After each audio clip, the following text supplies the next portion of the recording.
Welcome to the coronavirus update with your host, Andy Tom. Hey, it's Chris Marshall. How are you? I'm good, Chris. Hey, actually, we're going to talk very little like about starting out with a nice off-color joke. Yeah, very topical, right? Actually, we are going to give you a respite. Would be respite? Yeah, respite from coronavirus news. Since everyone is staying home, the most we're going to talk about it is what are we reading since we have to stay home and spend time with our comic collections and families. So pretty much it can be therapeutic though, because if anybody joins, and people will be joining throughout the next 2 or 3 hours, this is going to be on YouTube hopefully. So I think when people come in, they're going to say who they are, where they're at, and you can give an update if you want of how things are going in your hometown. I'd be kind of interested in that, but I think for the most part we're going to stay away from the politics of it, if that's okay. That's for sure. And in case you haven't figured it out yet, especially since if we're going to throw this up on YouTube, this is actually Collected Comics Library, not the yes coronavirus update show. But we're going to talk about some comics today. And if you're not a longtime listener, or if you're new to the show, we focus on collected editions, and we're trying something different today. We're trying some new software instead of communicating through Skype like we usually do, which looks very similar to this. We're using our new software which is Zoom, and it's going to allow us to have some guests on today that if anybody that's on our Slack channel, if they call up, they can randomly join the show, and we should have a nice little time. And if you're looking behind us, I am in Fort Wayne, Indiana, but I'm in my basement, as you can tell from this video feed. And Chris also is in his basement, which looks very similar to my basement. And Chris, where are you at? I'm in Bloomfield Hills, Michigan, which is just outside of Detroit. And I'm looking at my hair. It's like I just took a shower because I just got done running. So I'm looking like Fonzie here, but it's all good. Oh, yeah. I started going on my bike today. It's still a little bit too cold for me since I just shaved my beard, which was it wasn't terribly long, but it was. I shaved too. Long enough. I got on my bike and I got about halfway down the street, and I was like, it's too cold. And I went on a walk with. It wasn't too cold. I did 3 miles today. Come on. It was for a guy who just shaved his beard. It was cold. How often when you go for your typical bike ride, how far do you go? It depends on how far into the year I am. When I start in the spring, like now, I'll usually just do about 2.5, 3 miles. Okay. And then by the end of the week, I'm up to 5. And then by the end of the next week, I'm up to 7.5 to 8. And then after that, I'm up to 10. And then when I hit about 10, that's about as much as I can squeeze in an hour. I can get 10 miles in an hour. Okay. But that'll be by a month. I'll be up to 10. Yeah. But no, I took Grace the Bat Hound on a walk today instead. Nice. So I made her. All right. So what are our topics today? Are we gonna have? This is kind of off the cuff. I kind of threw this together because of what's going on, and I just kind of wanted to have everybody come and do a kind of a virtual meetup kind of thing. Because Andy and I always do the podcast every 2 weeks or so, and we are slated to do one tonight. And I'm like, let's just do a virtual meetup. So I told everybody on our Slack channel, which is bit.ly/CCL Slack, our Collected Comics Library Slack channel. And I invited a few guys on Facebook that I know are comic book guys that if they join, you would know who they are because they're pretty famous as far as my group that I hang out with. So we shall see. But Andy and I, we do have a few topics tonight. So Andy, what are we going to talk about tonight? Awesome. Well, let's start with this. Last show on the solicit show we had, because we do solicit shows once a month. And one of the picks I had was on the Predator Essential Comics Volume 2 that's coming out. And this is something that kind of brought to your attention, and because Dark Horse has started doing these essential comics of their Aliens and Predator and Alien versus Predator properties. So part of the cool thing that they're doing is in the past they had Alien Omnibus Volume 1, Alien Omnibus Volume 2, and they had like 5 or 6 of them, and it basically just collected all of them from the start. And I kind of thought that this was replacing those, and those were those those little digest size, which were about yay big like that. But these new ones, I assume we're going to be that size, but that is not the case. These new Dark Horse Essentials are. You got an example there of the old omnibus? Yes. I do. I have an example. I have an example of the Indiana Jones one that I have. So this is a or 6x9 omnibus paperback. I love these digest size, or not digest size, but they're just easy to hold. The word balloons are a little smaller, but I think they're a pretty good size. Yeah, and they're like a manga sized book too. You know, that trim size. And that's the way they were producing those. But with these new ones, I found out, I assumed they're going to be like that, but that's not the case. Our good buddy Travis Gervais up in Vermont, he told he sent me a picture today, and the picture of, he got his first one is Alien Essential Comics Volume 1, and it is a full trim size book. So this is the size. Basically, he put it up against I think a New Mutants Epic collection that he had, and it's the same trim size. The really cool thing is it's about twice as thick as that New Mutants Epic collection. So the amount of content in it is almost double. But here's the really, really cool part. That New Mutants Epic collection, $39.99. The cover price on this Dark Horse Essential Comics was $24.99. So same page count? I don't know about the page count. I mean, it's a lot thicker. Yeah, okay. It is significantly bigger. If you get on our Slack channel, I wonder if the paper stock is thicker, though. It could be. It could be the paper stock, but we at least know it's the same trim size. And I did some research, at least in the first volumes of Alien, Predator, and Alien versus Predator, they are collecting 3 different stories, but they're not the first 3 stories that were published. They're collecting like 3 of their best ones. And I believe one of the books they're doing in one of the, I don't know if it's the Alien or Predator, I can't remember, but one of them is the Mark Schultz story, which I think is actually one of the Alien story. So it's written and I believe penciled by Mark Schultz as well. And then obviously they've got the original Alien story that's in there and the original second one. So they're doing it with their best stories, and they're not in sequence of when they were published. They're just, cherry picking. These are the best Alien books. These are the best Predator books. These are the best Alien versus Predator books that we have out, and they're collecting these in a new format, very akin to the Epic collections that we like so much. And of course, DC's got their own version of Epic collections. They're not calling them any particular line, but they're replicating that thicker trade paperback, which is becoming so much more popular. But that's what they are. They're just, they're essential. Exactly what they're called, Dark Horse Essentials. So the Essential Aliens books has 3 really good stories in them, and full trim size for $24.99. It's basically the equivalent. If you bought a trade paperback of a miniseries, you'd be dropping about $17, $18 on that. Yeah. If you jam 3 of those together, it's what you're getting in one of these. So I think it's a tremendous value. Dark Horse has always been really good at with their pricing on their stuff. So I ordered the first of each of those series, and I ordered the second Predator one too. So hopefully I'll get the first one coming pretty soon. Cool. Yeah, that's a good choice, man. Yeah, for sure. Yeah, I think they look really cool, and I know Travis on our Slack channel posted a picture of the interiors, and they're gorgeous, and the reproduction looks great. And I think this is a really good value if you like those type of properties, to get. So yeah, that's pretty cool.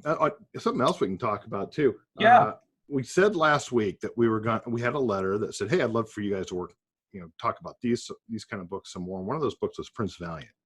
And I made a commitment that I was going to read my Prince Valiant hardcover, Volume 1. And lo and behold, I did not. I did not read my Prince Valiant, but I read it years ago, but I wanted to read it again. But with all the crap that's been going on, I just never got around to it.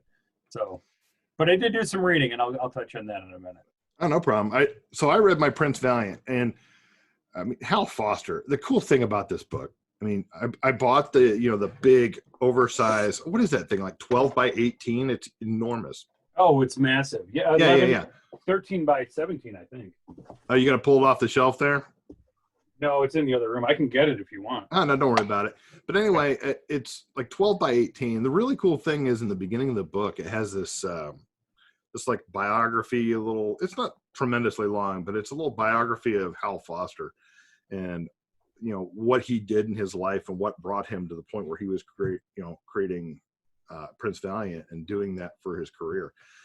The guy, it's crazy, man. He did some weird things. Apparently he would go out on the ocean and on a boat or something when he was like 13 years old and skipper his own boat. And he did some crazy stuff. I mean, he was kind of a Renaissance man at the time in the early 20th century. And then somehow he taught himself to draw. He's completely self-taught. And then somehow he stumbled into being able to be the first artist on the syndicated Tarzan strip. And his stuff was beautiful. And the funny thing is, eventually he gets over and he starts creating Prince Valiant. So he went his own creator-owned work.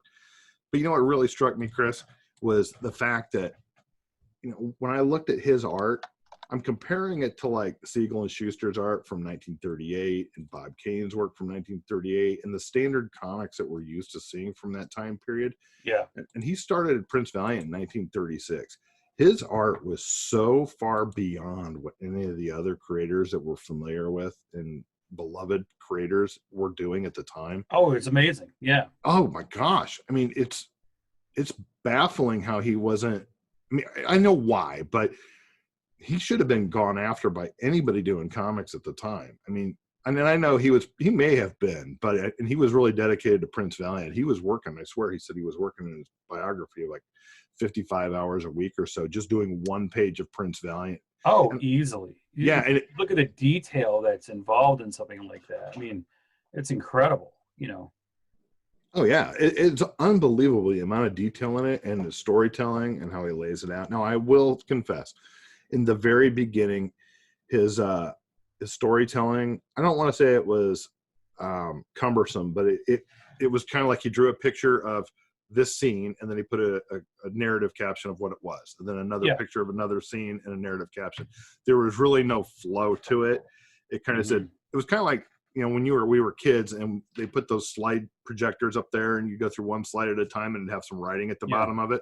It's kind of what it reminded me of. So it didn't really have any natural flow or natural progression like we're used to seeing in comics today. But it didn't really take very long until he started to get some of that in the way that he did it. I mean, he didn't have dialogue balloons. He just put all the dialogue down in the narrative box below. Yeah. But by the end of the book, that still happens to this day. Yeah. Oh, is that how they still do it? It's the Prince Valiant way. Yeah. Yeah. But even with that though, they're able to get, some kind of natural flow with the storytelling inside those narrative boxes. But he got much better at it by the end of those 2 years in that first book. Yeah. At least I felt he did. And here's one of the things I really love when I see these like comprehensive collections like this, is you can see an artist grow from where they started. And as you see, every time they put if they're periodically coming out like once a week or once a month or whenever they were doing it, you can kind of see the artist grow into a better, more refined artist as they go. You can really see this in Mark Schultz and his Oak Tales too.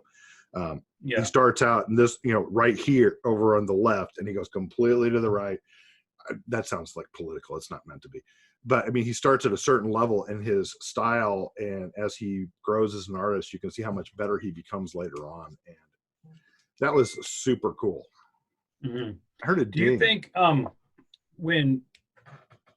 there's a couple of things. So as an artist, how important are the backgrounds when it comes, backgrounds for this and like a Tarzan, are very important, because it's more than just the characters. It's the surroundings. It's Camelot. It's medieval England, or Europe or something like that. So how important is getting that tone of the background, and what about the color palette of something like that too?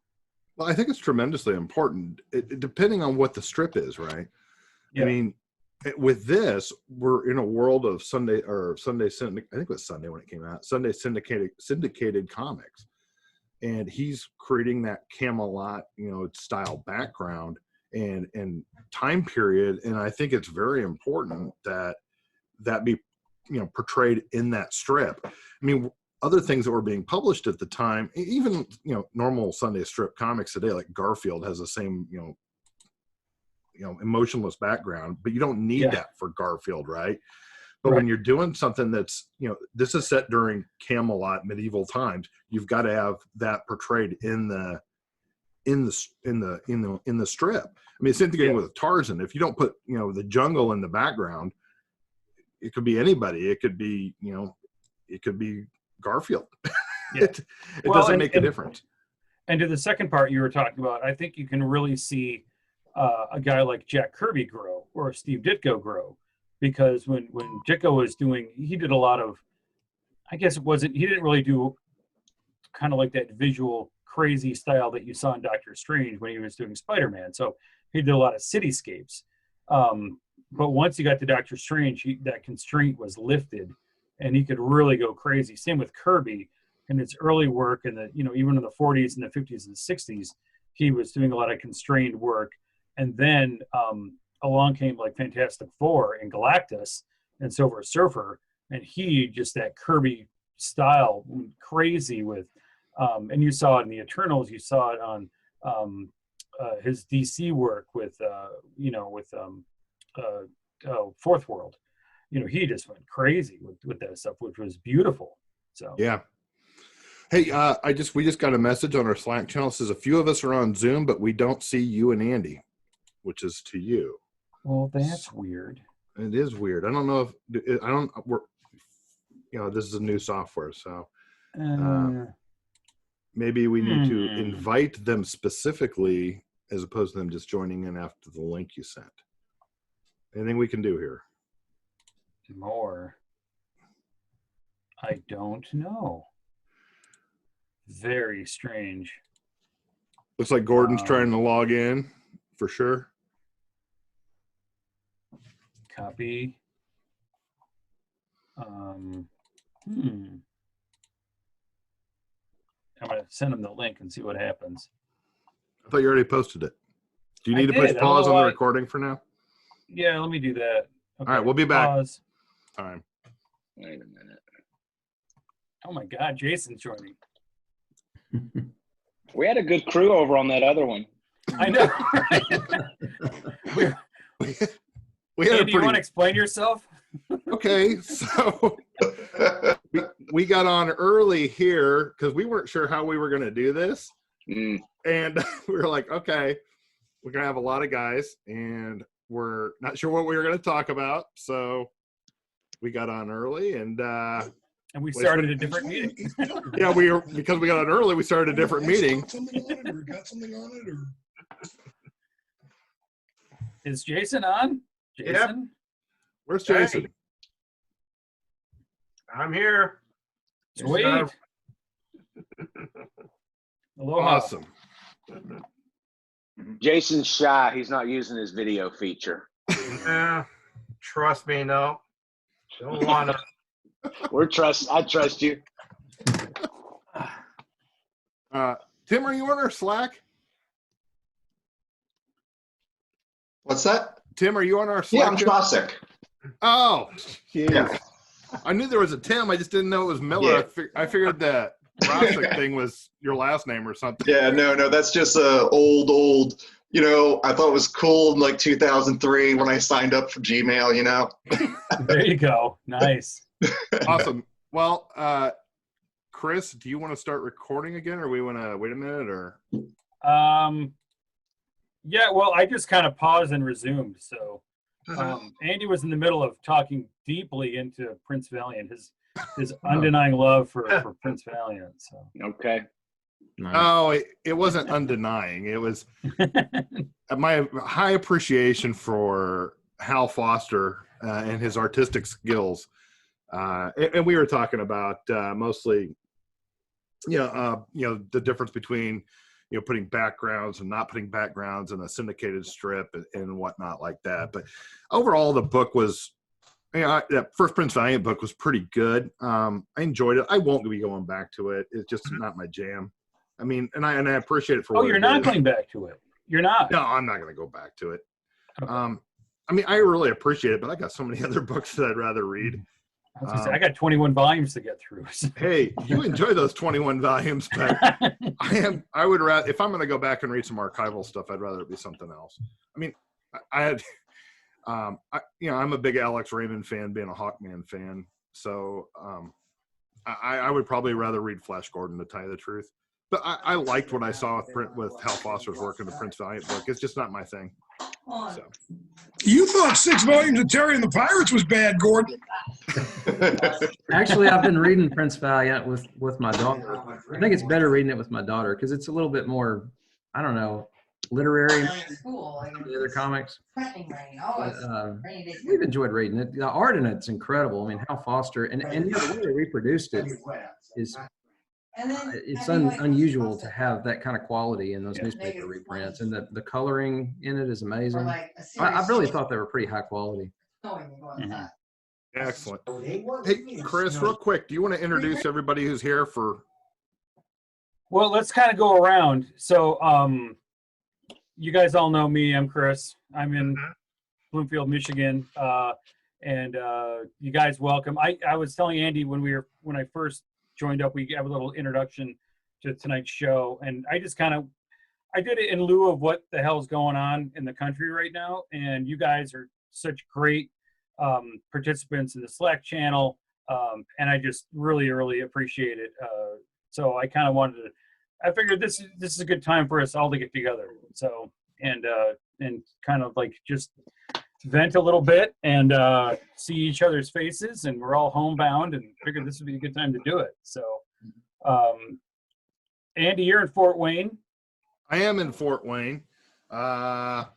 It was sunny today, and Chris made fun of me because I thought it was a little cold, but that's mainly because I shaved my beard off yesterday, and it was pretty thick. In fact, Chris even made a comment before we recorded 2 weeks ago how thick my beard had gotten.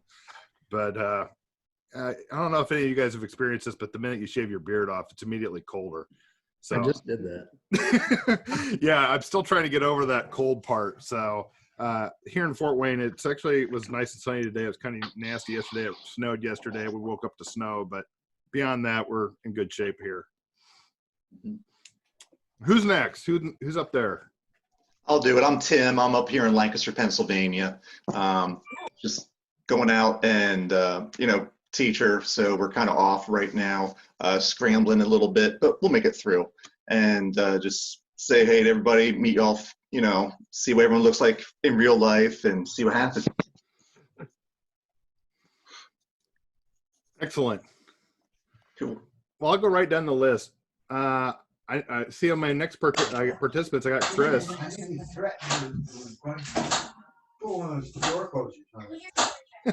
Somebody speak up. Is somebody getting spanked in the background? It sounds like Yeah, it. no kidding. Jeez. Chris, where are you at? I am in Chattanooga, Tennessee. If we're going to do the weather breakdown, we've had 65 degrees, a little bit of rain. But yesterday was beautiful. Coronavirus, to me, we have nothing to fear but fear itself. I think the chances are pretty low that any of us are going to get sick, but I don't want to take it. I don't want to be nonchalant about it. I'm sure it could be very severe for maybe one of our older loved ones, and I don't want to pass it around to my parents. I've had a few video gigs get canceled this week that were planned. One was for a school system and another one was for a trade show, but they'll get rescheduled, and I've got plenty of editing work to keep myself busy and plenty to read. And I love the show. I've been listening to the Collected Comics library for at least 5 years, which is about Thank you. a little less than half as long as it's actually been going. I think, what do you think, 12 years, Chris? 13? 15 now. 15. Wow. I'll make the Maybe claim. I've been- 5. Yeah. I In think I fact, maybe been listening longer. My my anniversary came and went really quick. I did not even mention it on our last show, Andy. So yeah, or in February. That was in February. So Well, congratulations. It's I a good appreciate one. it. And you know what I like about you, Chris, is that I have that exact same T-shirt. Oh, That is a Original. hard to find T-shirt. But you know what? I'm very particular about wearing that T-shirt because I'll never be able to find another one, and I don't want the colors to fade. So ooh, I that's a rarely good ever point. wear it. Yeah. Yeah. Well, they redid this cover, and this one I think has She-Hulk on it. Yes. Yep. But the redo doesn't. Right. They changed some of the characters, and I thought, boo, who is in charge over there? So I was glad that I still had this. But I figured this is a special occasion. I may wear this to Heroes Con if it doesn't get canceled due to the coronavirus. So that's Excellent. That's the current plan. We're going to have an epic time. So Where's Travis? Is Travis on here? No, Travis isn't on yet. Okay. I'm going to give him the let's move business, on. though. All right, let's Sam move went on. outside though. Sam, I did you did. go outside? It's beautiful Southern California. Kids and father-in-law and everybody being a little loud in outside. I said, I'm going to go sit out on the patio. Awesome. So, yes. And I can smoke out here. There you go. Yeah. Excellent. Politically incorrect. Now, is that a stogie or is that a vape? No, just a good old Marlboro. Oh, there you go. Cancer stick. Okay. That's right. So we met Tim. Gordon, where you at again? I'm in Conway, Arkansas. Been listening to the Collected Comics Library since I think the end of 2005. I got an iPod around that time, and Awesome. I was looking around for a comics podcast and found that one, and I've listened to it ever since. And actually, I think some of you guys may have seen on the Slack channel. I think I am probably Chris's earliest follower because I actually found his webpage back when he was posting on the university website, and I used. Oh to, my God. I So used to long ago. I got I information appreciate it, man. about DC Archives on that. Yeah. Awesome. Gordon. Awesome. Where's my favorite Hawaiian guy at? I'm here. How you holding up, Jason? I'm doing good. Yeah. So yeah, we're doing good out here. Awesome. So yeah. Jason, I just saw you put up that Justice League Hawkman on the Slack channel. That was nice for Freddie Williams. That thing's sweet. Yeah. it's What's really the nice. story behind that thing? I don't know. I just saw it on Twitter and it was just, I'll just post it. So yeah. Oh, it's not yours. No, that's no, it was just I just retweeted that. Oh, that's Hopefully gorgeous. And then next week, I asked Freddie to when Freddie was at Amazing, I asked him to do a Superman one for me. So hopefully in the next week or so, I'll post it on the Slack channel. Yeah. Nice. So Chris, I got a question. So how many podcasters are still on? I know you started early on.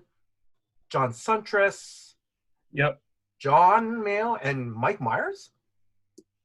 I don't know how long Mike has been doing it for, but John came on a little bit after me. The first one that I can recall was Augie's show.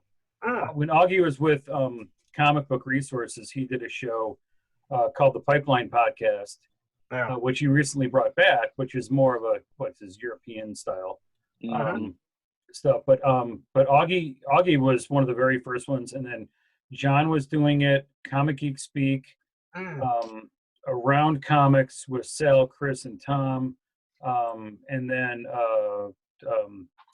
Ron Richards. That's right. iFanboy. iFanboy. Mm-hmm. So we all met up. We all basically started in 2005, and then we all met up in 2006 at San Diego. We all got invited to go speak on a podcast panel, the first one ever on comic books and podcasting in San Diego, and that was with oh my God, I have to pull it up. Comic Timing was on it too. Ian, I think, from Comic Timing. And then Lena Taylor was on it from I Read Comics. Lena was a riot. She was great. And then her show like faded right after, and I'd lost touch with her, but she was really good. She had a thing for like Hercules, and it was really weird. But yeah, it was really fun. And the panel was a lot of fun. But John, you know what's funny is before I got on, I went on Facebook and I invited Riley and Curtis and Wallace Ryan as well to tonight's show. And what popped up in my feed, but John Suntress doing a live show. Oh, I'm like, geez, where did he get that idea from? So I think John's doing a live word balloon as we speak. So if you want to leave and go see him, be my guest. No way. But, Excellent. No, I appreciate it, guys. So does anybody, so when Andy and I got together, we were going to talk Prince Valiant. You couldn't do a normal show. But then this kind of morphed into what it became in the last 2 days. So we don't really have an agenda. So if anybody wants to throw out a round table, you know, we could talk about how everybody's doing. If you're doing an adopted character, how is it going? We could talk the Dan DiDio situation. If anybody plans to go see Bloodshot, I don't know. But whatever you guys want to do. So if anybody's got a topic, raise their hand and we'll just shoot the shit. So Bloodshot tickets for Tuesday night if it happens. That's nice. there you go. Crazy. Here's my wife. Are you crazy? He wants to go to an April. I'm not sure it's gonna happen. Actually, Sam, I'm planning to try to see it sometime next week. Probably catch a matinee. Yeah, me too. Yeah. You know. I mean, might as well. We'll probably have the whole theater to ourselves. Yeah, exactly. Probably. Surprisingly, I went to see Birds of Prey again like Thursday night, Oh. and I was actually surprised. It was half full. No. Yeah. Wow. I have didn't not even seen think it. it was still in theaters. Yeah. It is. Yeah, it's Wow. kind of with Chris around here. It's kind of dropped off to like maybe one showing a day or something like that. When I look on my Fandango account and look at the times. Yeah, I was talking to Chris earlier today that I wanted to try and catch a Jeremy Camp movie, and that thing they've got rotating screenings of the Jeremy Camp film like every 40 minutes though right now. It's crazy the amount of screens they're putting that on, but which is great. I'm dying to see it. I just wish I was comfortable enough to go to the movie theater right now. There you go. I think, if you take care of yourself and you do what they say, keep your hands washed and, don't hold hands with strangers.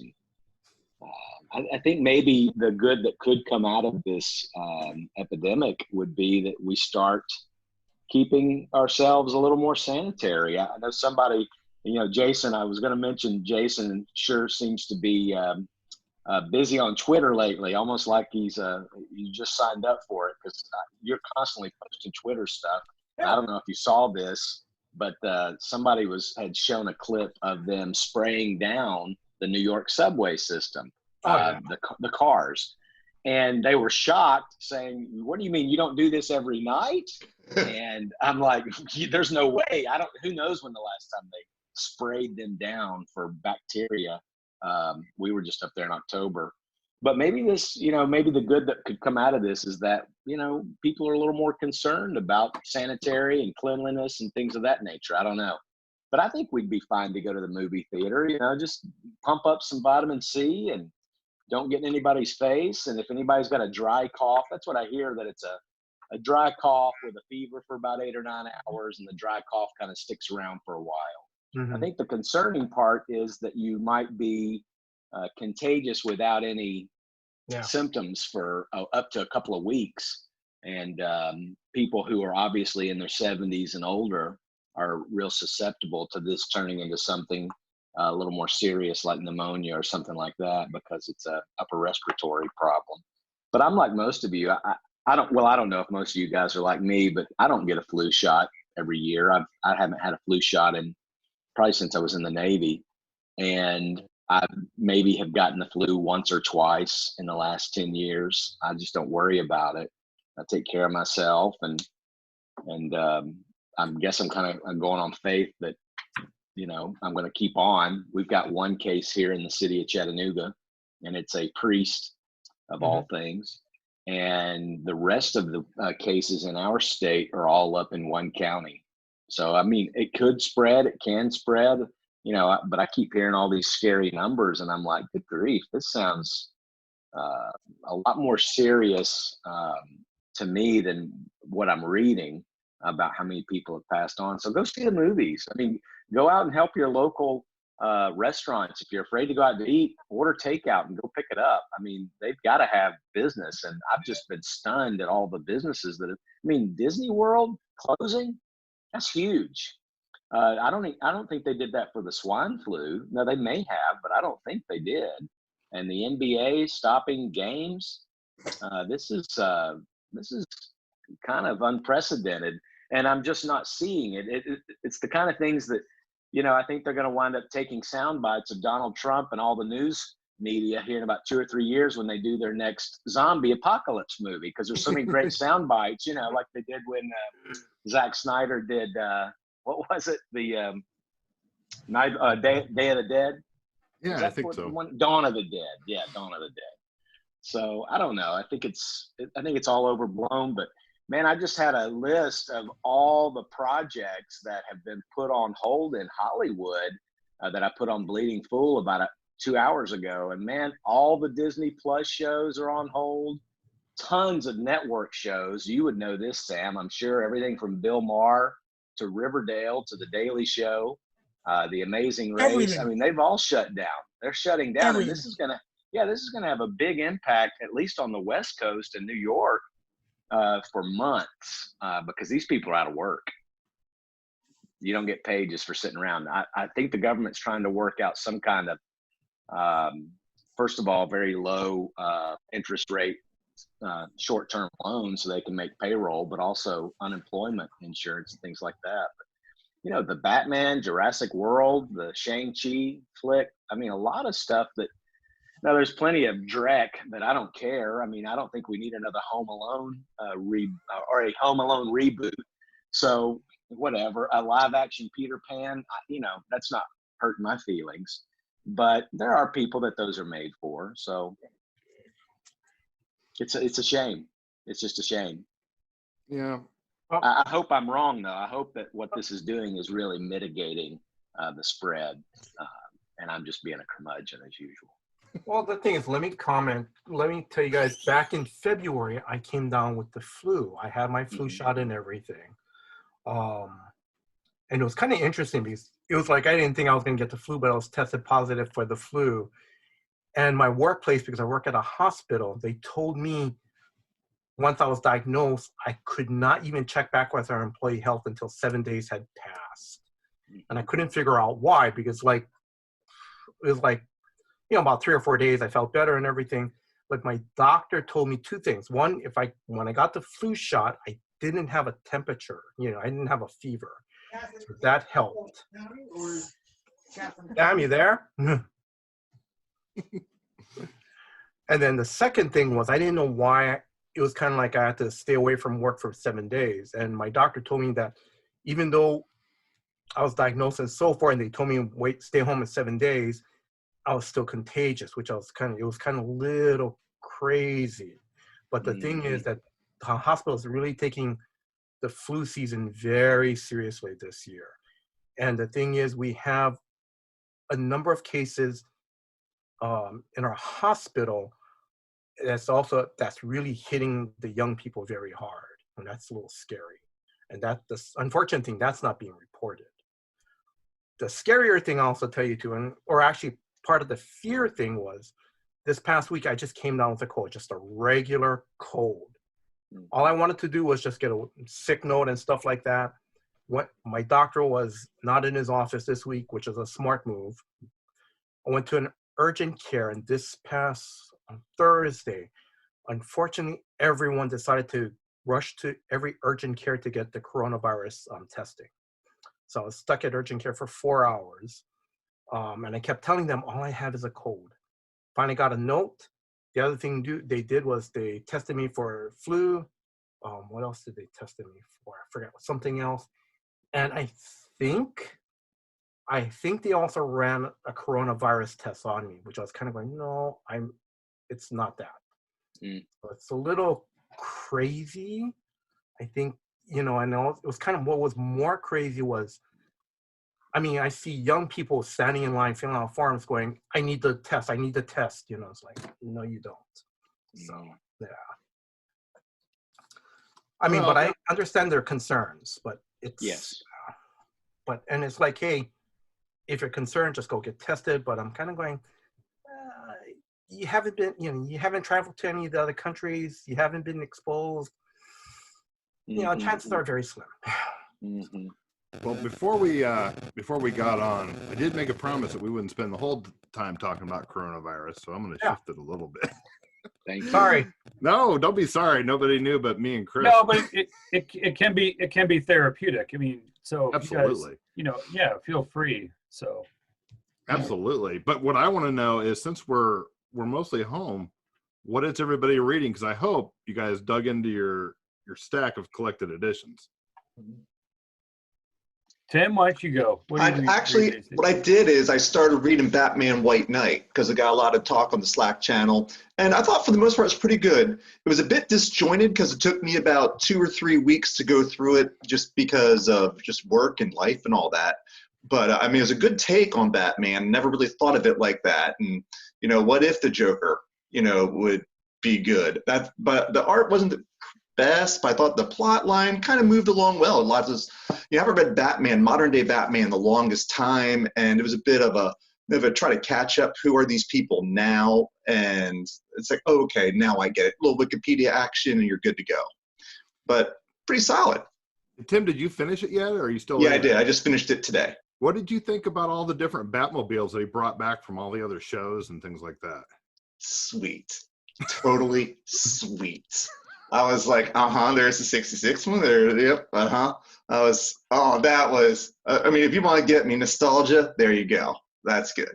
Yeah, that's the one thing about, Sean Murphy's, artwork is first of all, he's great at doing automobiles and any kind of car. And, I think his style is that sketchy style, but I think it's kind of acquired too. So what I really appreciate about his work, it's funny, what I've really always appreciated about his work was never anything about the actual quality of the work or the detail or anything, but more about what the concept of what he draws is and what he puts in front of the viewer. And I think that's really where I think his art is the strongest. And the fact that he used all those nostalgic Batmobiles, I mean, the guy plays on nostalgia like crazy, and I love it. So I'm glad you enjoyed it. Yeah, it was good. Thanks for the recommendation, guys. I appreciate that. Awesome. Well, I'll go real quick, too, because we're on a Batman tangent. And I've been reading Batman for a while because I've been trying to get through this stack of about 200 books I've got sitting on my shelves. I mean, that's the danger of having DCBS in my town. When they had a storefront, and since I'm friends with Christina Merkler and Cameron Merkler, I was able to always get a little bit of a heads up of, hey, there's some damaged stuff here if you want to go through the ding and dent shelf. And for a while, they'd have, 90, 80% off the ding and dent stuff just to get it out of the inventory. And I acquired quite a stack. And then I've never been able to get it down. But hey, Andy, what's that? Question for you. So yeah. You sure it was like dings and damages and they weren't like sucking you in? It may have been. Oh my God! We crinkled the corner of this box. Who do we call? Let's call Andy. It's entirely possible, but yeah, I've always gotten some good deals there. And the funny thing is, if they had something that couldn't go out because it's an internet-based business, they really can't send damaged stuff out because their customers, they will send it back or ask for replacement. So it's kind of like if it's got any kind of damage, it would go on this ding and dent table. And it would be significantly discounted because they couldn't just get rid of it. But I've been reading these. I read Batman Year One, a deluxe hardcover I bought down in Cincinnati a couple of years ago, which was great. But the one I really want to talk about is I read Batman Year Two, and I posted on the Slack channel. I mean, if you guys haven't read Batman Year Two, this is a great Batman story. It's by Mike Barr, art by Alan Davis and Todd McFarlane. And this volume, this new 30th anniversary volume, actually collects Full Circle also, which is Alan Davis with Mark Farmer. The other cool thing too is in that Year Two book, the first Todd McFarlane stuff that's in there, it's when he was fairly young, so his art wasn't as refined as it is in Spawn or Spider-Man, but it has inks by Alfredo Alcala, who, if you're familiar with Savage Sword of Conan, he was prolific in that and did a bunch of Savage Sword of Conan stuff. The book is a great story, and if you guys haven't read it, I would really recommend checking out that Batman Year Two. It's a really fun story. The art is amazing in it. I mean, the Alan Davis stuff alone is tremendous, and the Full Circle one shot that's collected in the back of that book is probably the most beautiful Alan Davis work I've ever seen, and it's just probably one of my favorite. I've forgotten how good it was, and reading it again, it kind of makes me realize how much I really enjoy that book. And Full Circle may actually be one of my favorite Batman stories currently. So that's what I've been reading. So that's Year Two and Full Circle in one hardcover? Yes, sir. Yeah, you're right. That art, I mean, I'm a huge Alan Davis fan. I've got the trades of them, but I don't have the hardcover edition. And it's not super thick, two trades together. No. What else is in that hardcover? Is it not much thicker than that? Not much thicker than that. No, it just has the 4 issues from year 2 and then the full circle book. Hey, did we lose What Chris? is go ahead, Gordon. Oh, No, I was just gonna say, what's the full circle storyline? Because I don't think I've got year 2 in that trade, but what's The full Reaper circle? from year 2 is back in this full circle, but Got there's it. a bit of a twist. So Yeah, there's definitely a twist. So like this is the year 2 on the back. That's what I the have. Reaper. I have that.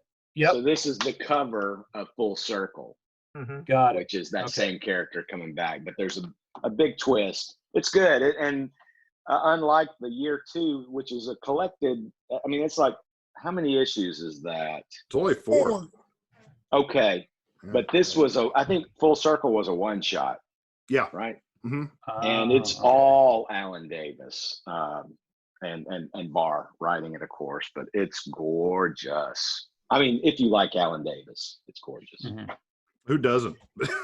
Well, and there's not a lot of it, but I actually really enjoy McFarlane's Batman stuff. What there is of there, you really do get to see the growth.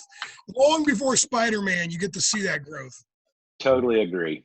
Totally agree with everything he said. I think his line work's just a little thick, but that could be the inker. Yeah. Well, and the capes are crazy. It's the funny thing I said about Spawn. Batman, he gave a ridiculous cape that was half the size of the city to. Spider-Man, he gave 9 million webs to.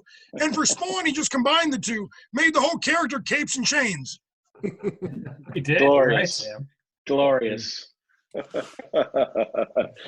Actually, it was Todd McFarlane that got me back into comics. I was in the Navy. I guess I was in Gulfport, Mississippi, when issue 300 was on the rack, Amazing Spider-Man. And I hadn't read a comic in 4 or 5 years, I guess, because, I was too old for that stuff. And, man, I pulled that off the rack.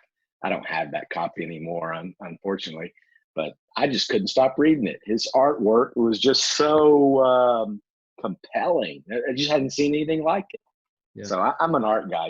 I know some of us are writing guys, and some of us are art, and I'm definitely on the art hand. I would have to be on that side too, Chris. Yeah. I think it's because you're such a good artist. Oh, gee, Andy. thanks.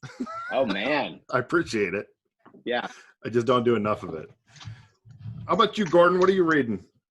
Well, I probably don't get to read as much as you guys, but I try to read a little bit every morning before the kids get up. And I've been on Terry and the Pirates, Volume 3. It's been good.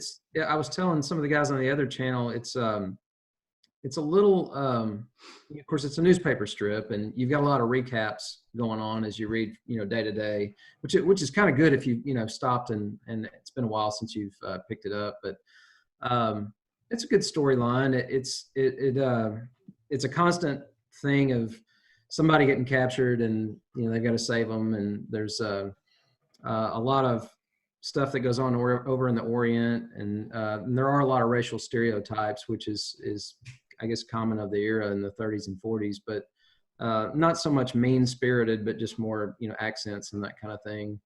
But it's really been a good series. I wish it was reproduced a little bit larger because the panels are pretty small, even in the large IDW books. And when you're looking at it, there's a lot of characters squeezed in, almost like some of the Perez panels or something from later on, where you've got a lot going on. And I'm sure the original artwork was much larger.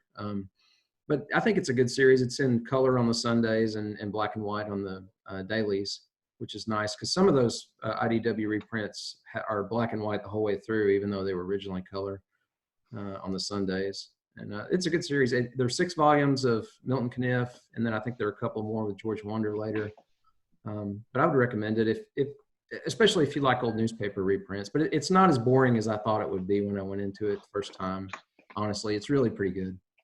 Excellent. Did they use the original color palette, or did they recolor the colored parts of it? Well, I don't remember. They probably said in the first volume, but I don't know. But the colors are good in it. They're really good, kind of like the Prince Valiant colors. I don't know if you noticed in the Prince Valiant volume. I can't remember what volume 1 was like, but there's a lot more color than you would have expected for that time period. So I don't know if the originals were like that or not, but I know the gradation of color that you can see both in the Prince Valiant and in the Terry and the Pirates is pretty amazing. Even really compared to a lot of modern comics, because a lot of things we'll just see a solid color here and solid color there. But I think it's good. Excellent. How many of those volumes are there of the IDW? There's six with Milton Caniff, and then there's 2 with George Wonder. And I think Hermes Press may have done the George Wonder ones. They're a little bit different. Those are the Hermes ones, yeah. They're different shape and style, but yeah, it's interesting. So I have them all, which is it's good. I haven't read the George Wonder ones yet, though. Sam, what do you read these days? Actually, I was just telling the guys on the other channel, I picked up the Final Crisis Omnibus and just finished it yesterday. Wow. Yeah, it's been a while since I've reread those, and I actually like the Legion of Three Worlds stuff I'd never read, so I really enjoyed that. That was in there, and some of the side stuff I'd never read before. I love that Legion of Three Worlds story. That's so good. I really did enjoy that. That was a treat. Did you read Rogue's Revenge yet, Sam? No. I think you'll dig that too. Okay. A lot of fun. Yeah. What else have I been reading? I've been trying to read the Black Hammer stuff on Hoopla that you guys suggested. It's okay. I don't quite get for everybody. Yeah. I don't quite get what everybody loves about it. It's not bad. It's not great. It's okay. I'm not a fan of that.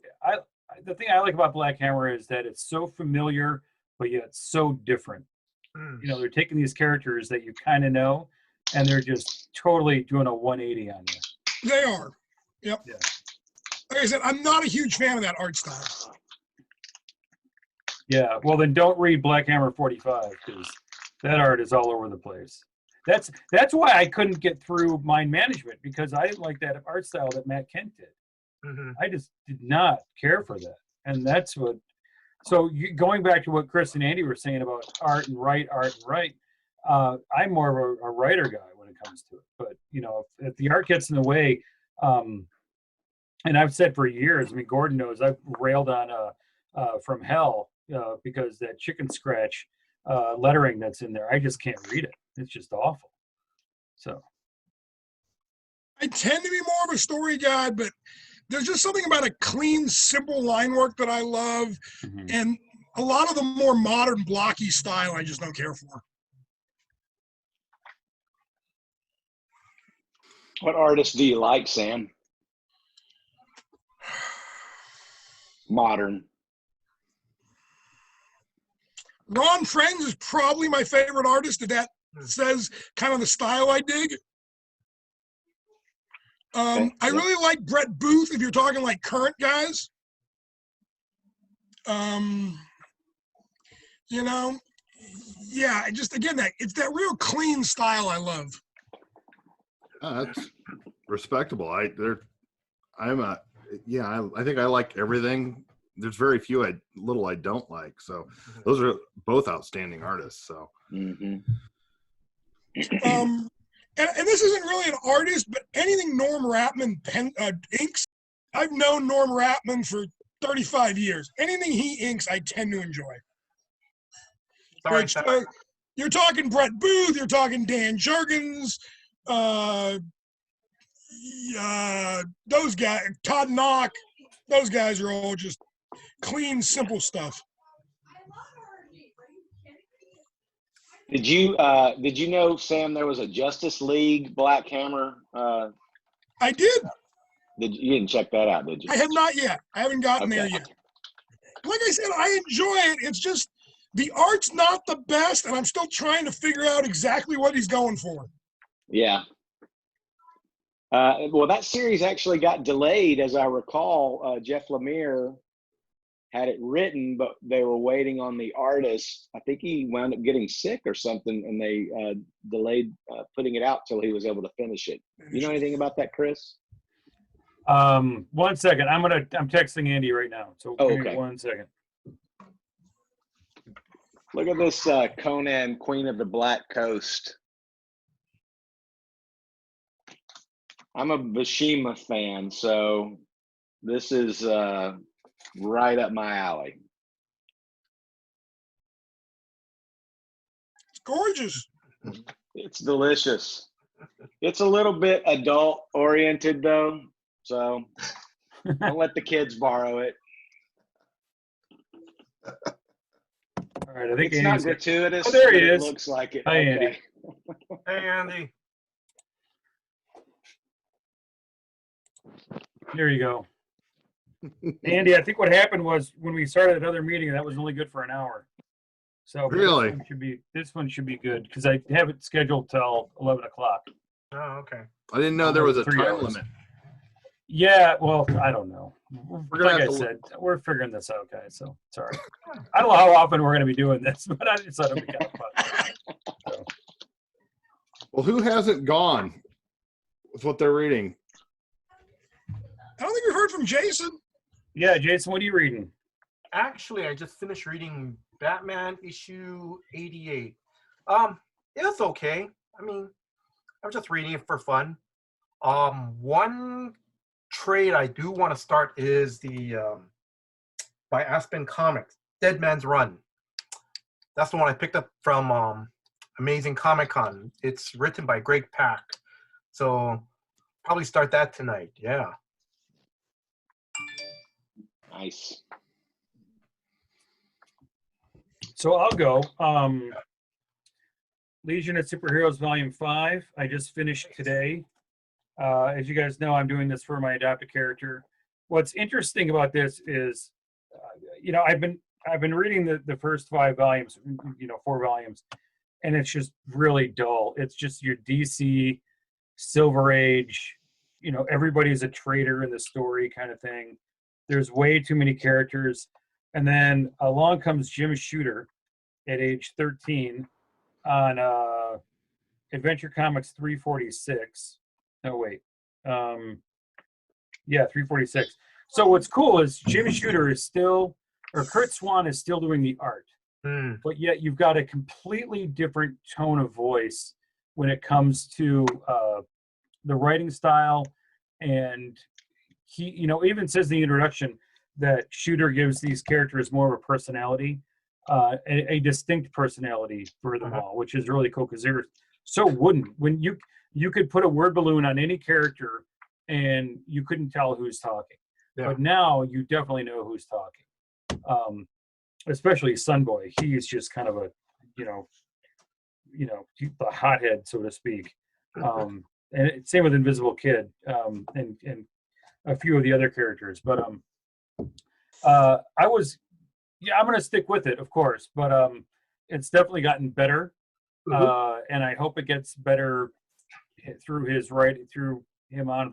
in the late 60s, and then I know it's going to take off when I get to the 70s. But so far, Legion, it was subpar for the first 4.5 volumes, but after Shooter, it's great.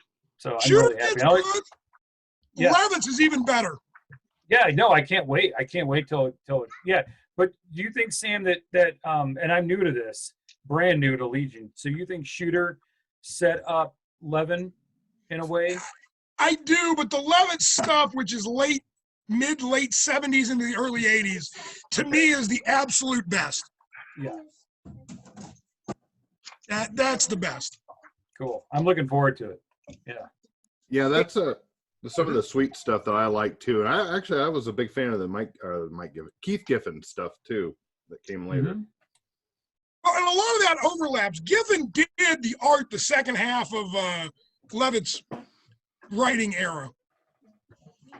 And the art in there is real interesting because it starts out with a very clean style, and then as he goes, particularly once you get to the New Gods and the New Darkness saga, he really starts channeling Kirby, and it's almost like he's aping Kirby after that. Yeah, that's good to know. So I'm like I said, I can't wait. It's gonna be good. It's gonna be long. But hey, Sam, Sam, where does the Mike Grell stuff come in? I want to say that's about 82, 83. I am terrible with issue numbers. That's all right. Hey, Sam, didn't Mike Rowe do that big, oversized Legion of Superheroes, the wedding issue? No, that's Giffen. Oh, okay. At least, I was going to say, if you guys are interested, John Mayo and I did a back issue spotlight on the Paul Levitz Volume 2 book that comes right after the Great Darkness Saga. If you guys are interested in what we thought of that one. Mm-hmm. Excellent. I'll have to check that out. Yeah, I'll look that up for sure. Yeah. Mhm. Chris, I got a question for you. Have you ever met Jim Shooter? No, never. No. Mhm. I think he's been to Motor City Con a few times, but I've never really had an inkling to go meet him. Mm-hmm. So or go up to his table or anything. Yeah. At least I don't recall. Mm-hmm. I'll tell you the truth, Chris. Probably one of my best Motor City Con was, because it's within driving distance here. I got to meet a lot of people. The first artist I ever met was John Romita Jr. I think I told Jason this a while back. And I was just very Chris Farley style. I really like Punisher, kind of there. And he signed my Punisher Warzone #1, which had just come out. And he signed my Hearts of Darkness too. But he was so awesome to talk to. And I've wanted to meet him again now that I'm an adult. I think I was probably, 22, 21 years old at the time. So I'd like to meet him someday again, but he was so awesome. I got to meet some amazing creators who you don't really see anymore at Motor City Con. I got to meet Dale Keown there one year. I got to meet, I've met Eric Larson several times. I got to meet Mark Silvestri there. He was kind of, he didn't really interact much, just kind of put his head down and sign his books. But the one that really sticks with me, I did get to meet Gil Kane, but he didn't really interact very much, which I was kind of memory there. But I did get to meet Bernie Wrightson, and he was awesome. It's funny because I was wearing a Penn State sweatshirt, even though I never was a huge Penn State fan. Somehow I ended up with a Penn State sweatshirt, and it was comfy and warm. And I was wearing that sweatshirt at the convention. This is when it was in Novi, which I think it's back in Novi now, but at a different place. But anyway, he looked at my sweatshirt, and I just had him sign this little museum-sized sketchbook I had. I was just getting some autographs in, and he signed his name. But because I was wearing Penn State sweatshirt, he signed it left-handed. And so it looks like a third grader wrote the signature in it. And then he kind of tried to fake me out. And he goes, "Nah, I'll sign it for real." And he flipped the page and signed another one right-handed. And so I have a left-handed and right-handed signature from Bernie Wrightson in one of my little museum books. So that's awesome. But he was pretty awesome. And that's probably some of the, Motor City Con always had some great guests.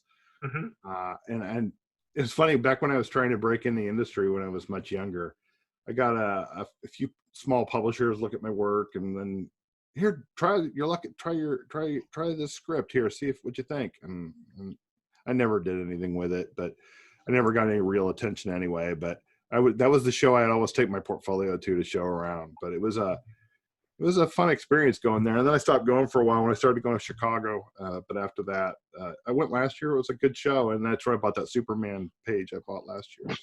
Oh, yeah, that was nice. Thank you. But it's a fun show. I think one of the neat guys I met actually was Marv Wolfman. He was at Baltimore a couple of years ago. And I was talking with him. I said, what were some of your mentors? What they teach you? And he's like, "Oh, it was an editor of mine. And he taught me how to deal with people, how to be polite, and the soft skills." And I was like, you know what? That's pretty neat. Because you can sit there and say, "You taught me story pacing, dialogue, character, personalization." But no, he's talking about how to deal with people. And I just found that totally transcends, what we think of a lot of these comic book artists and writers, is that we want to talk art, we want to talk writing, but when they throw you a boomerang at that, it's like, wow, okay, that's a curveball out of left field. And it really had some good discussions. I can imagine. Marvel needs more editors like that today to help some of these creators today with their soft skills. Sadly, a lot of those guys, the last time I remember talking to Marv Wolfman was at WonderCon, 5-6 years ago. It was right before Len Wein died. And the two of them were sitting together, and I sat and chatted with them for 45 minutes to an hour, not one person stopped by, noticed who they were, knew who they were. It was just kind of sad. Wow. That's tragic. Yeah, I've got a similar experience. I think I might have said on the last show with Andy when we were talking about Marty Nodell, who created the original Green Lantern. And Marty was, God, 87, but he was a frail 87. He may have been younger than that, but nobody came up to talk to me. There's this old man at a comic book show, and his kids were there with him, and his kids were adult. They must have been around 50. And I remember, I remember meeting him the first time, and then the next year, his daughter was there again. His daughter took care of him at the shows, and she instantly recognized me and it's like, "Hey, good to see you again. How are you?" And so I'll always treasure those moments where I can talk to an artist where it's just him and I one-on-one. It's just been great. So, Yeah, a couple of years ago, we were at C2E2. Actually, when Chris and I were up there, we've gone several years together. But we were there. I was walking around, and Michael Golden was sitting by himself. No one. Yeah, that's right. Yeah, remember that? Yeah, and I walked up to him and I told him how much I appreciated his work and how much it influenced my own work. And we sat there and chatted for about 10 minutes. But yeah, I just had nobody there. And this is Michael freaking Golden. I mean, this is somebody that he's got wonderful, collected editions, and he's an influential artist. And yeah, he just doesn't get a lot of, attention or anything like that.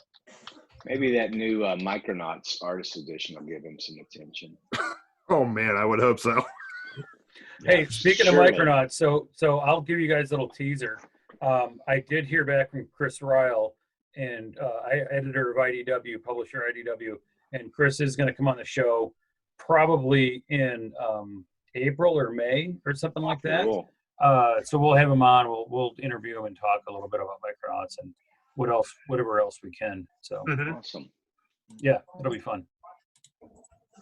Hey, Chris, I wanted to ask you, you picked up that Queen of the Black Coast from A-Blaze, because when Chris mentioned he contacted Chris Ryle, I reached out to A-Blaze but didn't get a response from them. I know you've gotten the first issue of those new Conan European books. What's your thoughts on it so far?